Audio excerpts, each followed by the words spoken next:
Hello, everybody.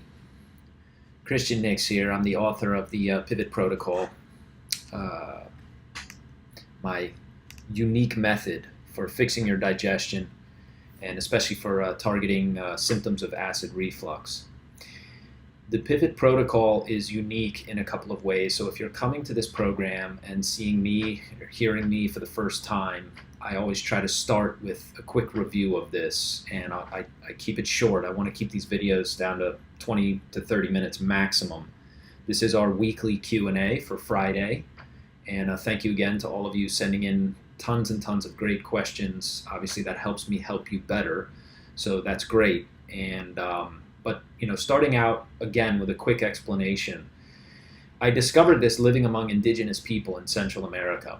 And because those tribes and that culture was conquered 500 odd years ago by the Spanish and really never recovered, most of their literate medical study and history never developed, right, from 500 years ago. It was passed down probably word of mouth and from master to apprentice throughout centuries. But it disappeared in that there was no literate record of how these people thought about health and illness. But the very old culture in Asia, specifically in China, has a great record that's fairly unbroken for about 2,400 years. And that's plenty long enough to work out a lot of the kinks for the kind of natural healing, natural medicine, what is really a functional medical system, functional medicine. When you eat food, your body's supposed to function in a certain way. The food's supposed to go down, not come shooting back up your esophagus.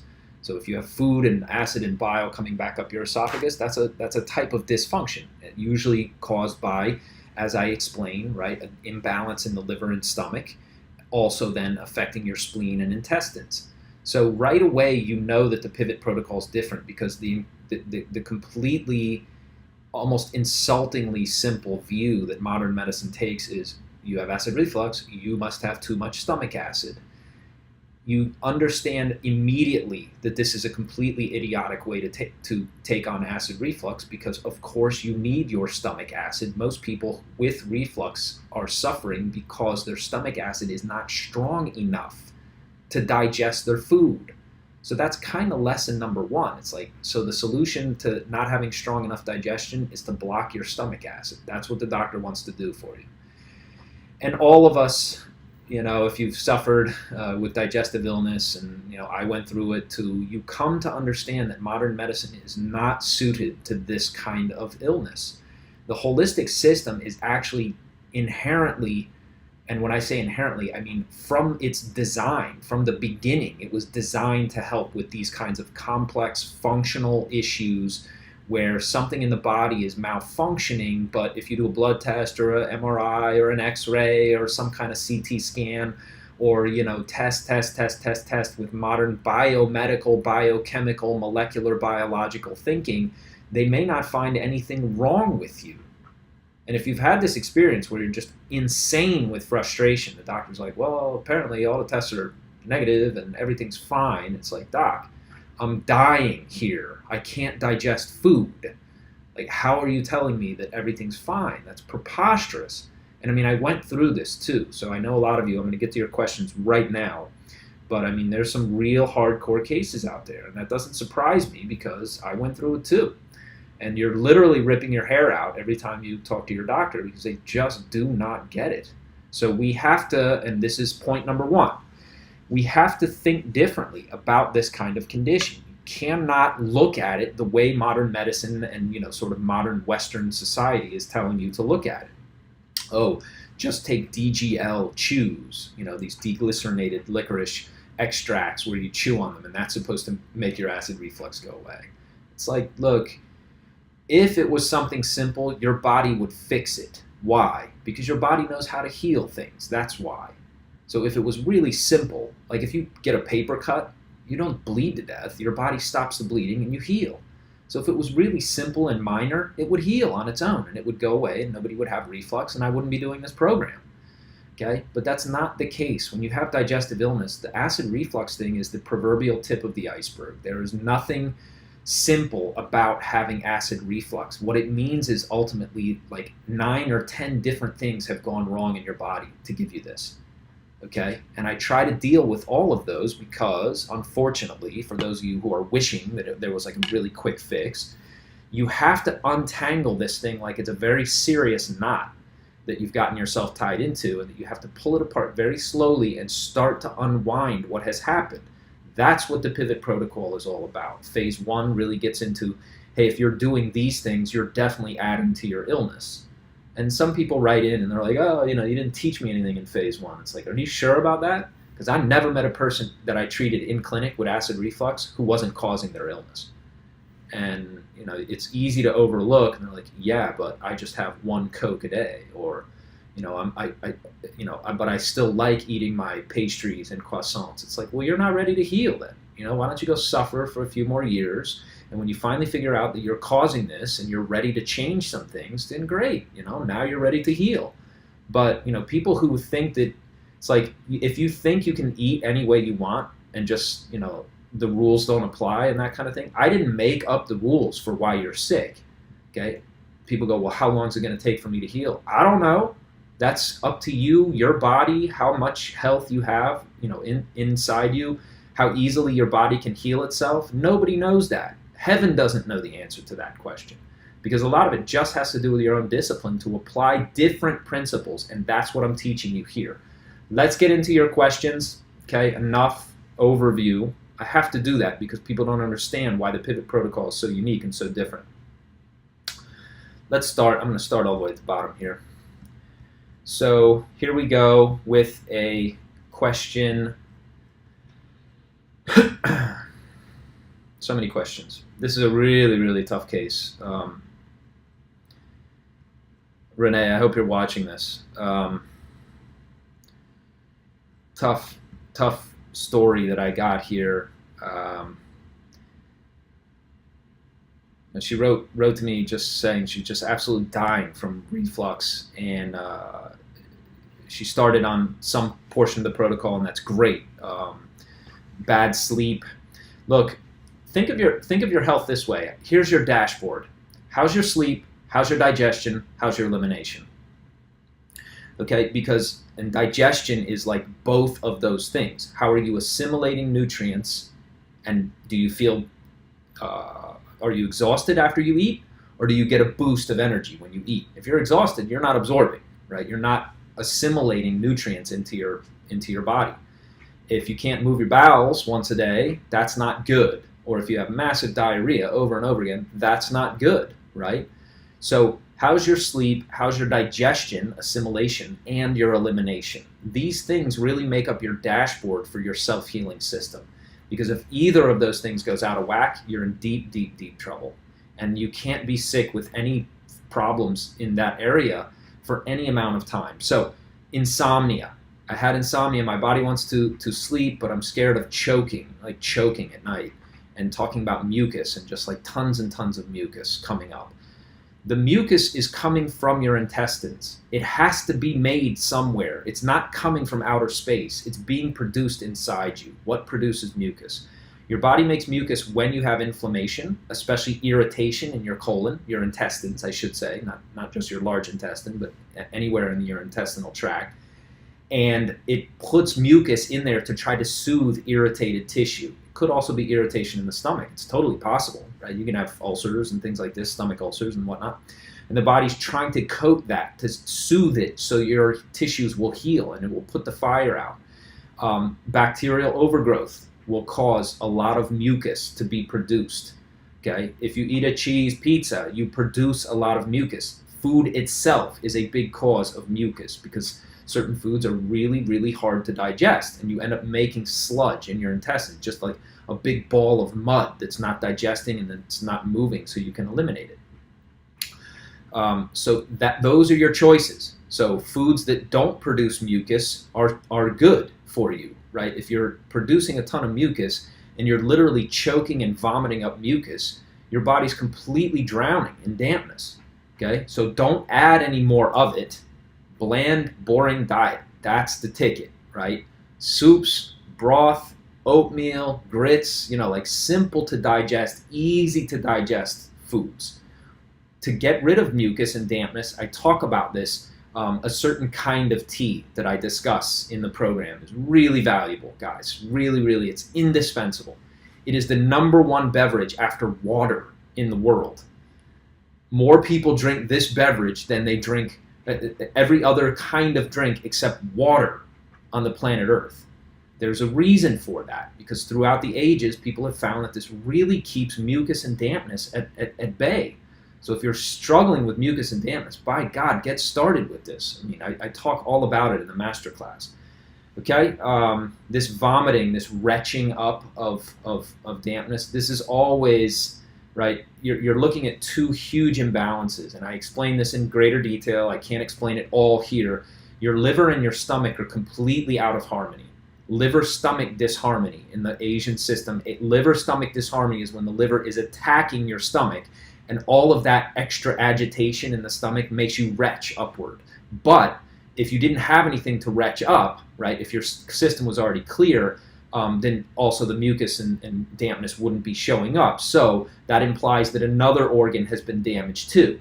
And when the liver and the stomach are basically burning themselves out of control, you know that the spleen has taken a big, big ass whooping.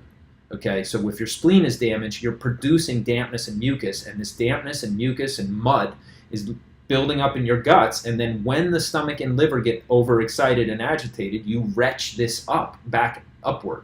That's the basic mechanism that's going on there. Obviously, I'm not giving individual medical advice here. I'm trying to explain some basic principles that help you make sense of what's going on. Okay, so getting rid of dampness, obviously it's job #1. You have to be careful not to further agitate your liver and your stomach. But getting the best thing for the liver, the best thing to calm yourself down when your body's out of control is to get a good workout.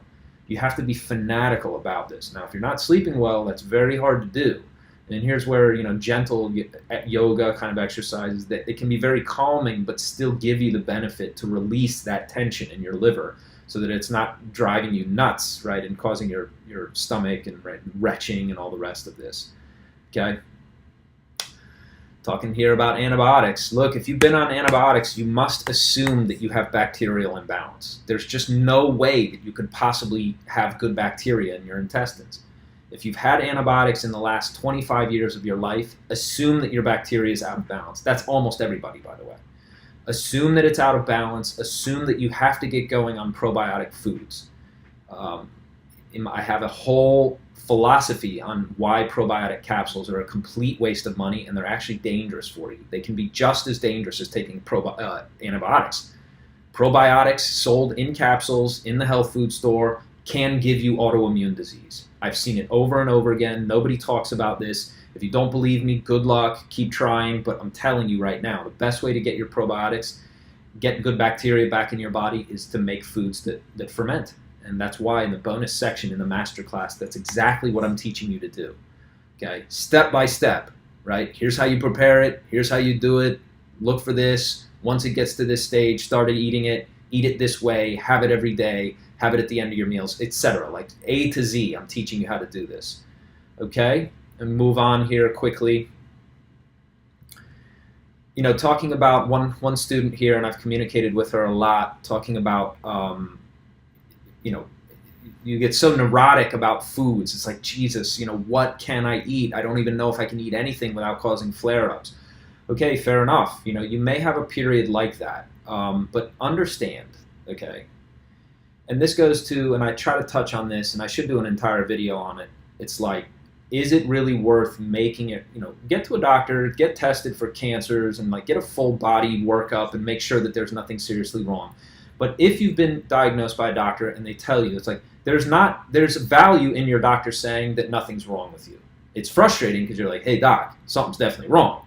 It's like, yeah, but that's where the holistic system comes in. If the doctors examine you and there's no reason to think that you have some weird exotic disease that you're definitely dying from in the next 6 months, or that's coming on like cancers and stuff, just understand, put your mind at ease. Stop making yourself too neurotic. You have to eat. You have to live. You're going to die someday anyway, so you're as good as dead. That's as guaranteed as anything we know of in the universe. Don't make it worse by making yourself nuts, like, what if I eat this and my symptoms flare up? Well, what if? And you're no worse off than right now.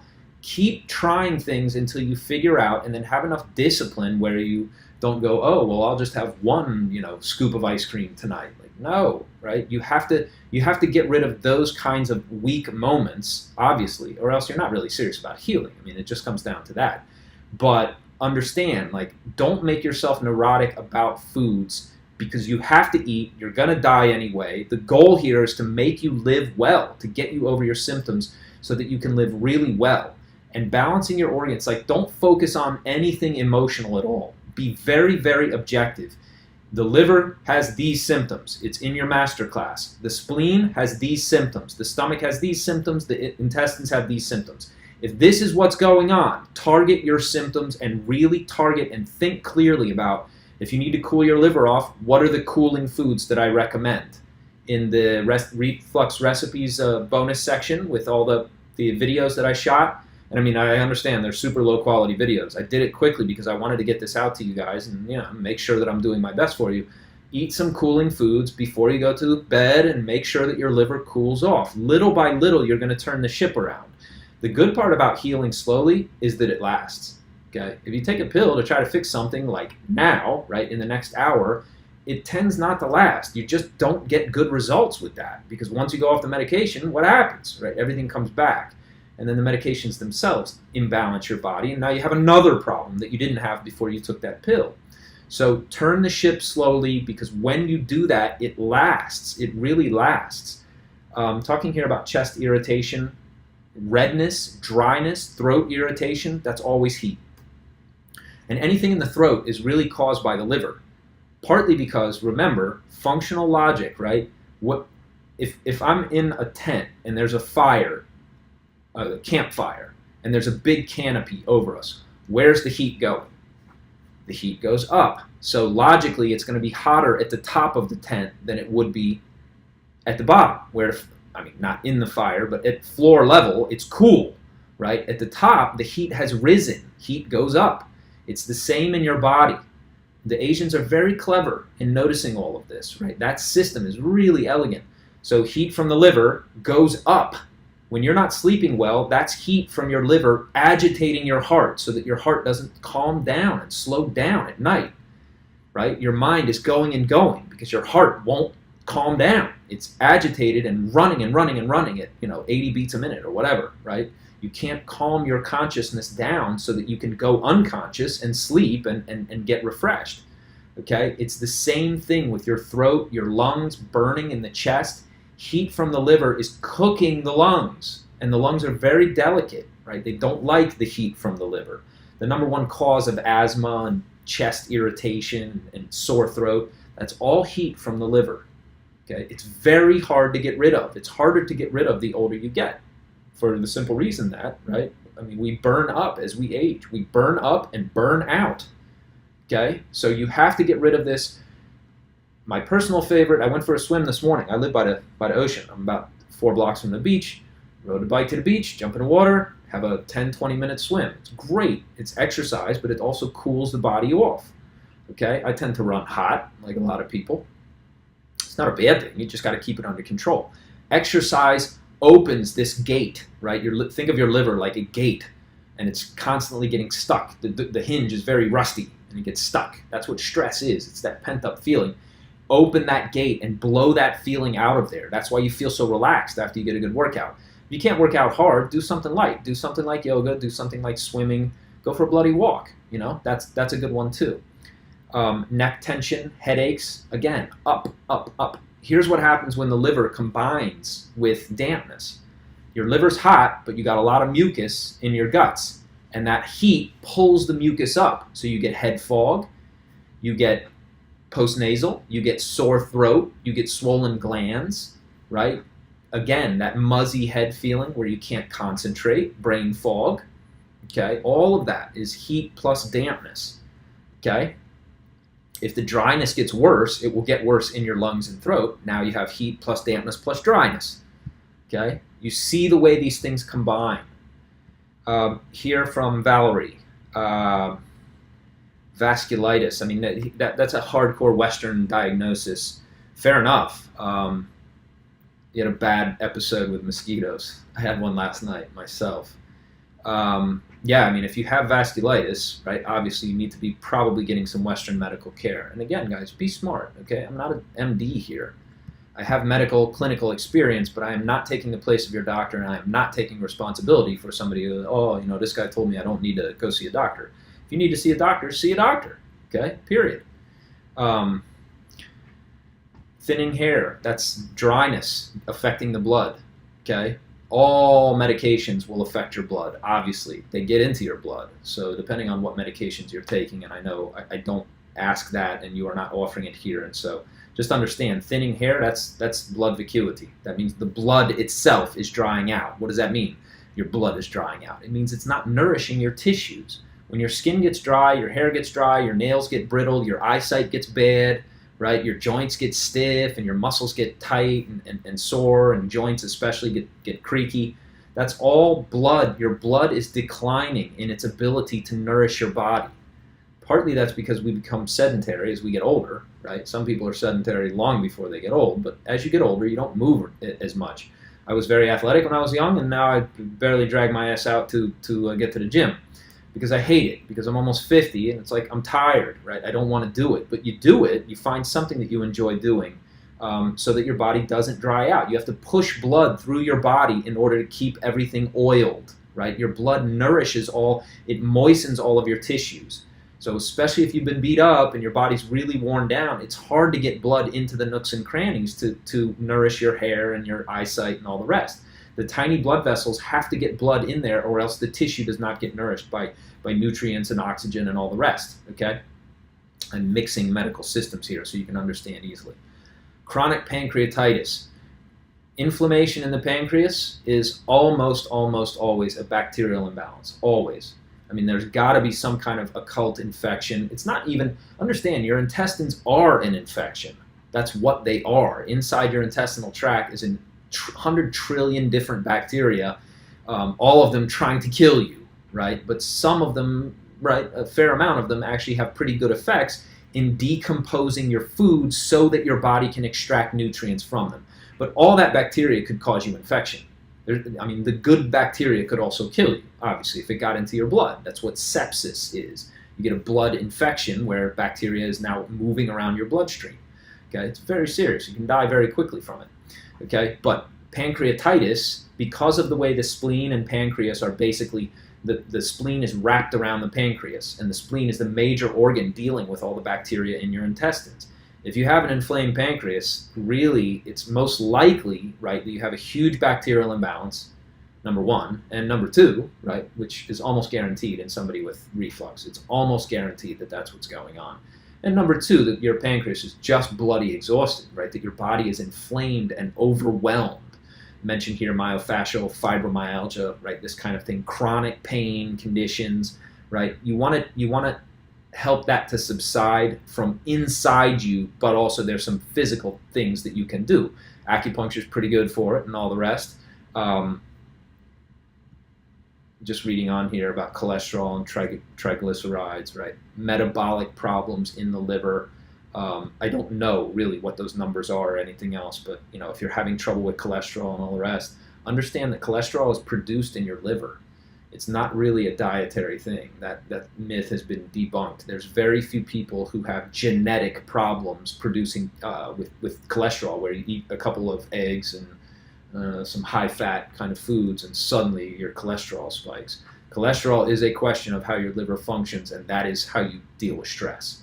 Cholesterol is actually really good for you. It's the building block for your stress hormones. You need cholesterol. What you don't want is that it builds up inside your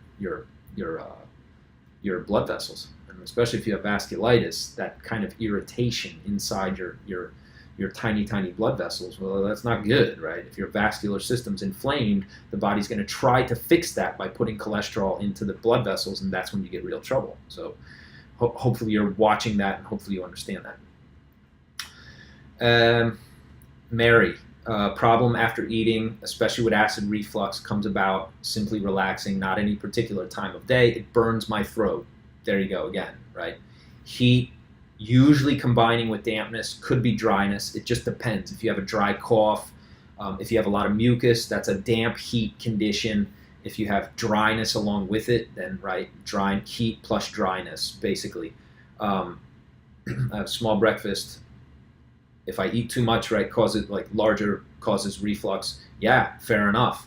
I'm not a big fan of this. The modern thing now is like eat 6 meals a day, right? If you have blood sugar issues and all the rest, this is the advice. It's bullshit, guys, right? You don't need to be eating 6 meals a day.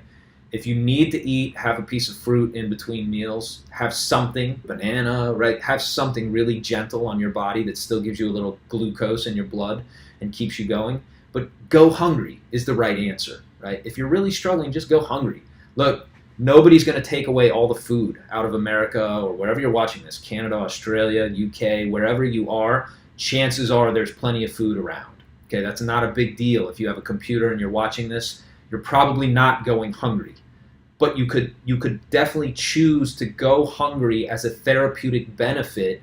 The longer you can go hungry, the better off you will be, because the body is using all of that effort that it would normally use for digestion to fix things and your organs are resting and all the rest. The other thing is, if you sleep really, really badly, if you have terrible insomnia, stop eating by like 4 p.m. and just go hungry. It's horrible. You'll feel horrible, but you'll sleep really, really well. And by the way, you only have to do this a few times to realize your body's really recovering. Okay, so I know a lot of you are writing in with insomnia as one of the main complaints. Insomnia, I talked about digestion and elimination at the top of this video. Insomnia is only really ever caused by 2 things. Okay, for the vast majority of people, it is a form of heat. I did mention this. Your body won't calm down at 9 p.m., so you can't fall asleep. That's your liver being too active, too hot, okay? Or, okay, because you could have both, or you can't sleep past like 2 a.m., 3 a.m., 1 a.m., you're awake in the middle of the night. Your liver is the hottest it's ever gonna be. In a 24-hour cycle, here's your liver at 1 a.m. It's at the height of its work. It's working as hard as it ever works. That's why when you get to like 1 p.m. in the middle of the afternoon, siesta.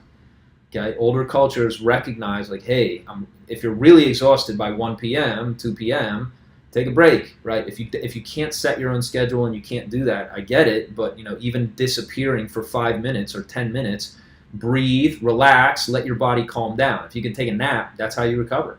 Okay, but take your nap to coincide with when your liver is at its coolest, which is about 2 p.m., give or take.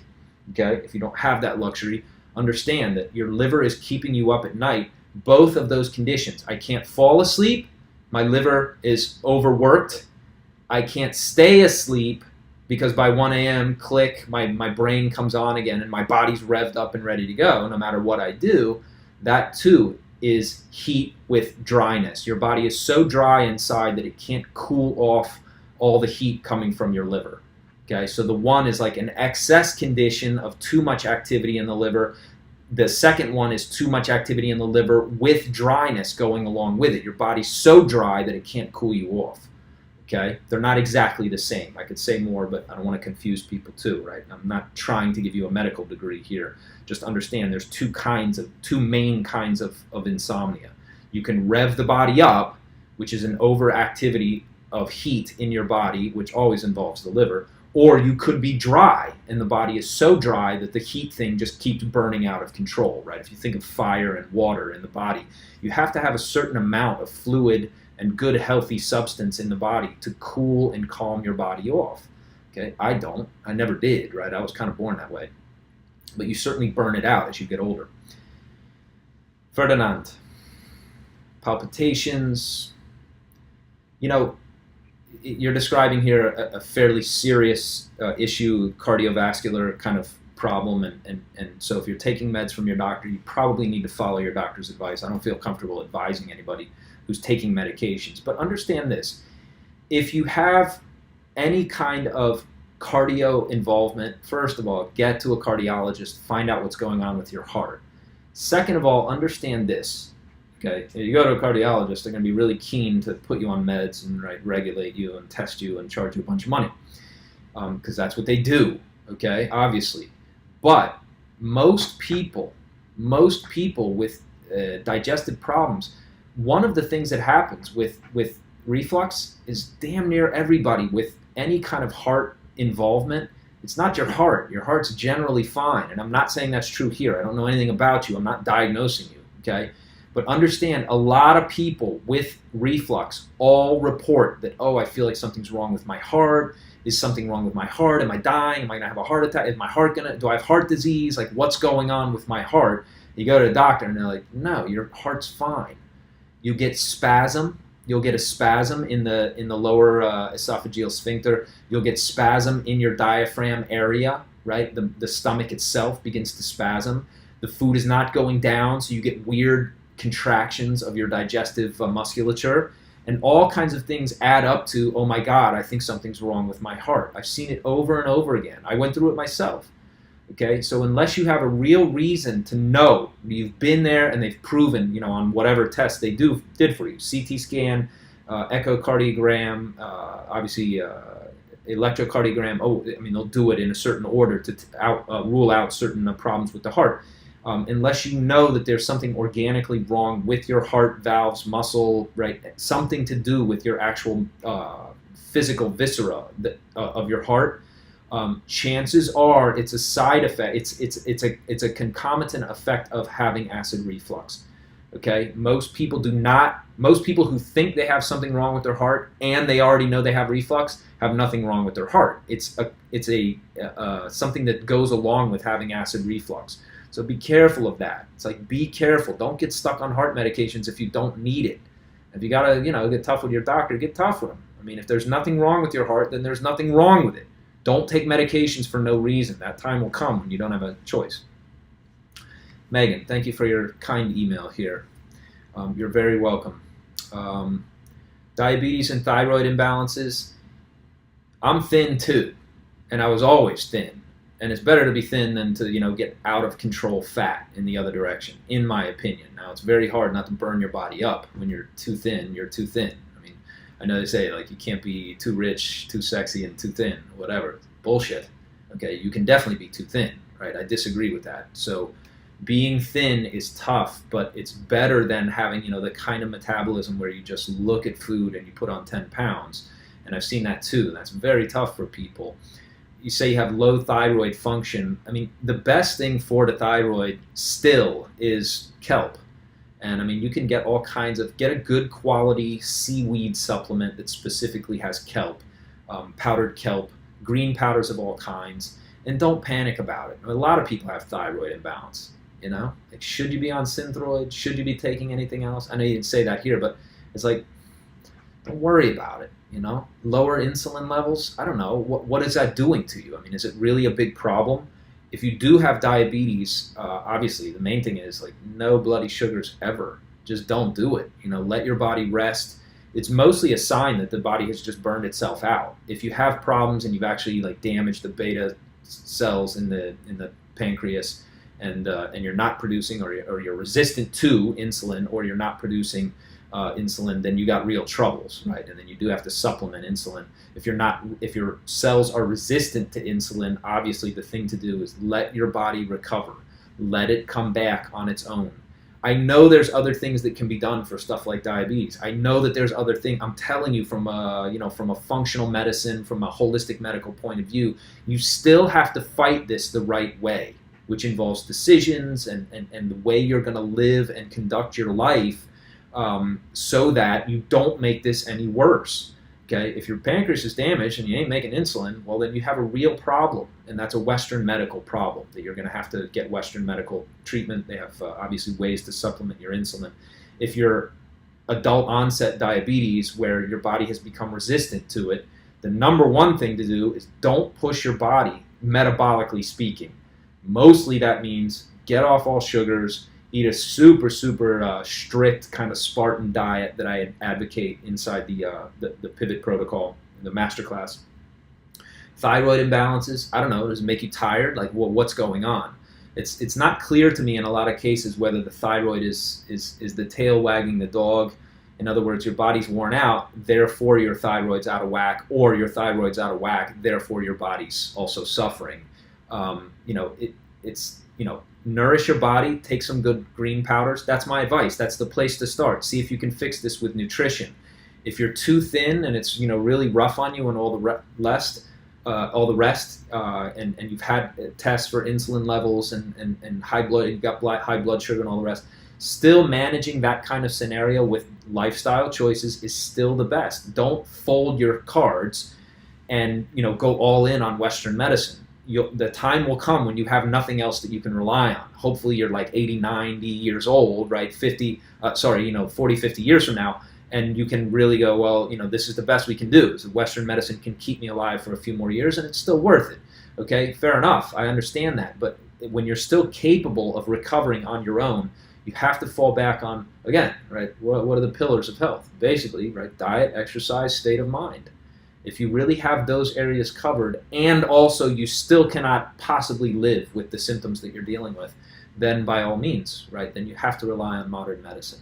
And, hopefully they can do a good enough job with you. But, low insulin, I mean, how high is high blood sugar? I hear people say, well, my A1C is this. It's like, but that's not high. My fasting blood glucose is, it's 120. It's like, but that's not really high. Let it come down, get some diet and lifestyle things going on that really help to mitigate that. Bland, boring diet is still the best. For most people, that is the answer. Eat a very bland, boring diet until your body recovers. It's not a life sentence. You could eat a bland, boring diet for a few months and then really realize, like, oh my God, I am recovering. Okay, I treat people, I still do a little medicine now. I treat friends and family and people who need help with stuff, and it's like, well, don't be surprised that you're recovering. I mean, I know nobody has told you this. So in any case, I kind of talked about this in a previous one. I apologize. These videos are just, it's not easy for me to do this in under 30 minutes. There's just too many questions from people. Guys, last comment here. I talked to a woman who had, quote, quote, Lyme disease, but she never had a diagnosis of Lyme disease. She was just told by somebody who did muscle testing and all the rest. And it was like, I mean, enough with that muscle testing, and enough with these crackpot practitioners. What I'm teaching you is this is hospital level holistic medicine. This is how it would be done. This is how high level doctors and people in places like China and all across Asia and anywhere where Chinese medicine has taken root, but certainly, again, bush doctors in Central America, anybody who has any medical understanding, this is not a bag of tricks. This is not positive thinking. This is not the new age crowd where it's like, oh, I just think about health and that makes me healthy. It's like, no. It doesn't matter to me. My favorite thing when I was practicing acupuncture, people go, oh, I believe in acupuncture. It's like, well, I don't really care if you believe in it because it's not a faith-based kind of therapy, right? There's a cause and there's an effect and we know what that is and we can measure it and the medical literature substantiates it. What I'm teaching you here are principles that are not really part of the Western medical emergency medicine kind of theoretical construct, okay? Western medicine is very good at treating the body like a machine, but a lot of context and a lot of the nuance about what makes people healthy or ill gets lost in that body as machine kind of approach. And so you have to watch out for that. You have to very much watch out for that. It's a bad deal, and especially then so that's the Western medical limitation. But then on the other end of the extreme, right, are wacky homeopathic remedies, and it's not that there's nothing to homeopathy. It's that, like most things, it's completely misunderstood. There is a time for it, right? Certain homeopathic remedies, no doubt, have a big effect, especially with children and elderly people, and especially in really subtle cases where it's not clear that the patient's psyche is the major contributing factor. Could be trauma, could be PTSD, could be depression, could be anxiety, these kinds of mental emotional imbalances. I'm not saying there's nothing to homeopathic approach, but mostly it's bullshit. And if you're treating it Lyme disease because your practitioner muscle tested you, and if you haven't seen muscle testing, like, go online and look at this. I mean, it's the biggest crock of shit. It's the biggest hoax that there is in medicine. And I watched a woman do this in a clinic in Boulder, like really angry. In any case, like really clueless kind of practitioner, selling absolute snake oil to her patient who had cervical cancer. and she's doing muscle testing, to figure out if, what caused your cervical cancer, and, can I give you this remedy to, like crystal healing and all of this? Like, excuse me, but that is nonsense. And if you buy into that, be careful, because you're going to get exactly what you asked for, which is, a lot of real dead ends and a lot of very frustrating efforts. And I'm not saying that we don't know the extent of the human mind's ability to cause illness and to also cause healing and to drive healing. You can have one thought occur to you that you've never thought of before, and something clicks in place in your brain and you heal yourself. We know that this is possible. It's called spontaneous remission. Happens quite frequently in cancer cases and things like this. Nobody understands how that happens or the total extent. Like, what is the limit of your mind's ability to heal you? We don't know. So I'm not saying that it can't happen. I'm saying that people who make money doing crap like this, where they muscle test you and then tell you should take a bunch of nonsensical medications because it changes your vibrational energy, right, to get rid of Lyme disease. Lyme disease is a blood test. There's a spirochete that's infiltrated your blood, and it's taking all the nutrients out. You're tired for a reason, and your immune system's freaking out because it doesn't know what to do about this. It's a blood-level disease, kind of like malaria. It's a blood virus. Okay, you're in deep shit when you have Lyme disease.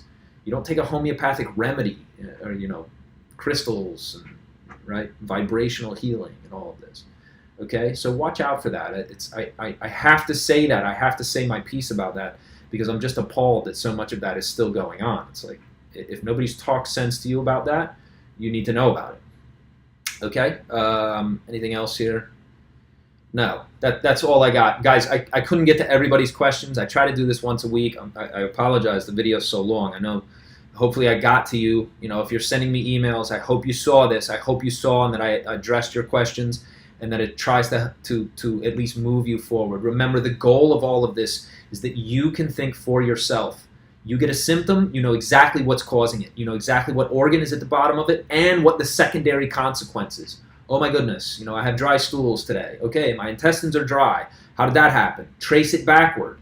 There's only one way that that's happening. Heat is causing dryness. Okay, if it's that deep in your body that you can't move your bowels and your stools are dry and you're not going to the toilet regularly, you got a crisis going on inside you. What are you going to do about it? How do you moisten your body without overwhelming it and causing dampness to build up? Okay, that's the kind of problem-solving methodology that I'm giving you. Once you conquer this, once you figure out the pivot protocol, once you understand this causes this, and here's the other consequences, and here's how I'm going to undo the entire knot, and you got the whole picture, and you know exactly what to do about your specific issues, you literally have the keys to the kingdom of your health. You're not going to be a sucker ever again in the modern medical system. You'll always have answers on what to do. I actually have a new program coming out that even goes deeper into some of these principles. It's for my masterclass students only. So if you're not a masterclass student, you should really look into it, right? It's going to be coming out here in the next several weeks. I don't know, and I haven't put a time frame on it. But it's all about self-healing. And I wrote a book on this that I'm releasing. It's all about self-healing. This is the biggest, best thing I've ever done. But it all is building on the pivot protocol kind of thinking, okay? And I really encourage you, take your health in your own hands. There is no better expert on your health than you. That's what I'm trying to do for you here. I hope I'm doing a good job. Please send me your questions. Keep it coming, guys, and I'll talk to you again by next week. Okay, thanks very much.